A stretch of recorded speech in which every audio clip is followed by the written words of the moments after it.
What's on, ladies and gentlemen? My name's Ross, I like games, and today we're going to be having a little bit of a look at a tabletop game about which I am very excited indeed. It is the Street Fighter 2 tabletop game. Now, I know we've been focusing largely on this channel lately on Keyforge and Transformers. We're going to get back to some Dragon Ball fairly soon, don't you worry about that. But I do want to open us up to other games as well.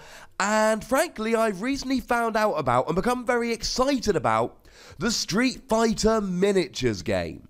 So I thought I'd make a video telling you all about it. Now, it was actually a Kickstarter, and like all the best Kickstarter projects, it hit its total in one day and was 500% funded and all of that. It's great. It got funded, life is good. All these totals about Kickstarters confuse me. The most important thing about Kickstarters is, firstly, did they get funded? The answer for this was yes. And secondly, did they meet enough funding to hit all of their stretch goals? And mercifully, the answer was yes. So largely what this game is a board game. You get a board, you move around. You have quite fantastic looking miniatures of Street Fighter characters. And what you do is you move around and you fight each other. It's a Street Fighter game. What else would you be doing? There's destructible terrain, just in case, you don't like it. And let's face it, right? The car was one of our favorite things about Street Fighter 2. You all know what I'm talking about. So if we didn't have destructible terrain, that would be pretty gosh darned rubbish. So the basics of the game then. You can play 2-player one-on-one, or you can play 6-player free-for-all. Sounds pretty good to me. There is a boss mode where you can play 3 against 1 boss, which sounds quite good. The miniatures are redonk. I mean, this image here gives you a nice comparison against things like Amiibo. They really are high quality, beautiful miniatures. You get maps with destructible terrain. Each character has a 40-card character deck. So every time you choose a character, you get an individual deck of cards with that character, which is a level of detail you don't see in many of these tabletop games. And then there's combos and all kinds of that stuff. One of the things that really intrigues me, however, is that there are going to be future games in this same system that will fit in with Street Fighter. Now, a couple of the ones they've mentioned are Mortal Kombat and Dragon Ball Z. Goodness, yes, both of them, please. Oh my goodness, yes. And then you would be able to fight your Mortal Kombat characters against your Street Fighter characters in a way that you can't really do in video games because it doesn't really work. Yes, I know we had Street Fighter X Tekken, but the point is, this all sounds really quite wonderful. But let's just dial it back a little bit. The Street Fighter game has gone on to Kickstarter, has been funded, is coming out. These other games sound fun, hopefully we'll get them one day, etc. But they're not announced, they're not revealed, we've not seen anything about them. So, hype-worthy, yes, but let's dial it back a little bit. Now, the good news is, although the Kickstarter is finished, late pledges are available. That's how I intend to get my game. I'll pop a link to that one in the description. But in the main pledge, they've given you, well, 6 starting characters. Ryu, Chun-Li, Ken, Zangief, Sagat, and Vega. I know, right? Where's Guile? He's a stretch goal, it's been unlocked, it's fine. And then a boss expansion with Akuma and M. Bison, which is all well and good. But honestly, I'd rather just have more of the standard characters. Now, it's not all bad, ladies and gentlemen. You see, the way the pledges work, if you just go for like the basic, then you don't get any of the stretch goals, you just get the game with the characters I told you about. Where you don't even get the boss expansion, to be honest. Whereas if you go for the kind of the main pledge, the middle pledge, then you do actually get the game with the boss expansion and you get all of the unlocked stretch goals. And this is where it gets really exciting because they've actually fleshed out the roster quite nicely. Guile, Blanca, E Honda, Dalsim, Balrog, Cammy, Fei Long, T-Hawk, DJ, Gukun, Evil Ryu, Violent Ken. So, it gets an awful lot better. I mean, for me, it's just Guile, right? Guile's the one I really care about, but it's nice that they're all there anyway.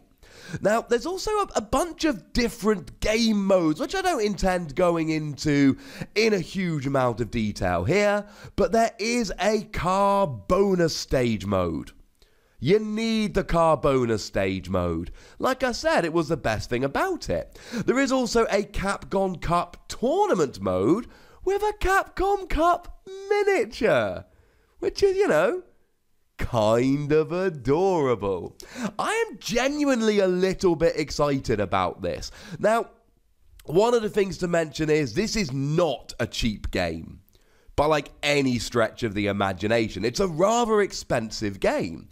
But the makers of this game have kind of steered into that and gone, look, okay, it's not a cheap game.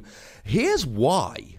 The miniatures, which apparently could retail for $15 each. Interestingly enough, their licensing deal with Capcom says that they're not allowed to sell these miniatures individually. It's got to be as the game, not as individuals. So there's actually quite a few of them in there, so okay, that helps quite nicely. Then, of course, you've got all of the cards of each of these characters having a 40-card deck. If you've gone for the full version of it, we'll talk about the expansions in a moment, that's 1,548 cards. Can you imagine buying a box with that many cards plus all the miniatures at retail? This is going to be a giant thing.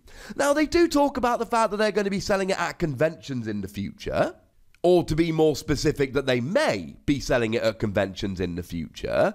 But this is frankly too much for a retail version. This has to be a Kickstarter, online, convention, expensive product. Now, they do say that if demand is extremely high, they would consider in the far future making a retail version with a smaller amount of miniatures, maybe unpainted, maybe at a smaller scale.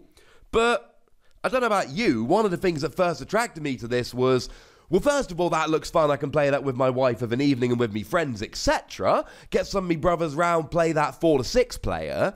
But then I was like, well, even when I'm not playing it, those miniatures are just beautiful. And look, I cannot be the only one of us that has spent an obscene amount of time since I was a child playing Street Fighter 2 and nearly every variation going forward.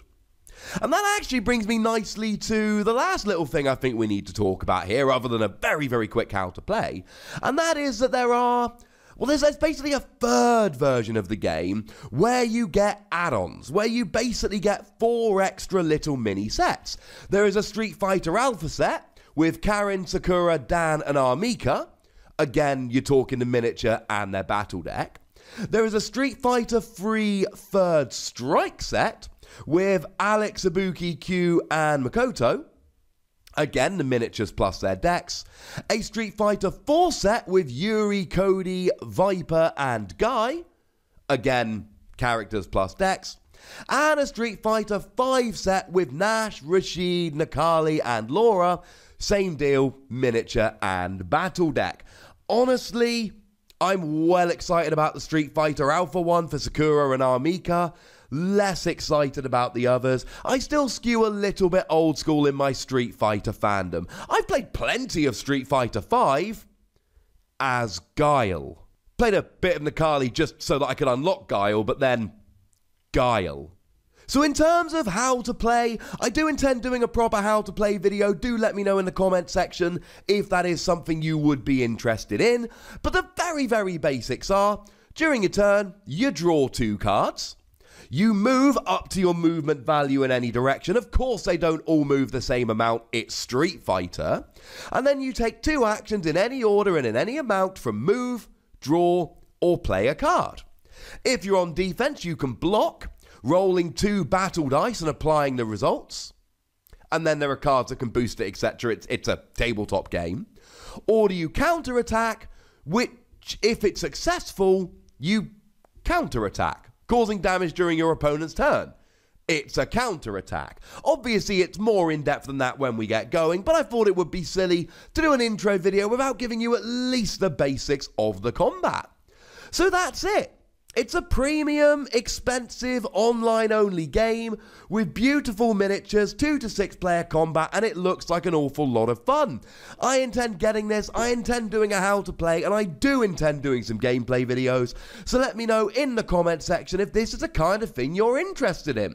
Go nuts, but please do remember the most important rule as always. Be nice, would ya? And then make sure you like this video, subscribe to this channel, and follow me on Twitter at the Wossy, where we'll talk about games. But by far the most important thing as always is to look after yourselves until next time. Thank you very much for watching. My name's Ross and you've been watching Wossy Plays.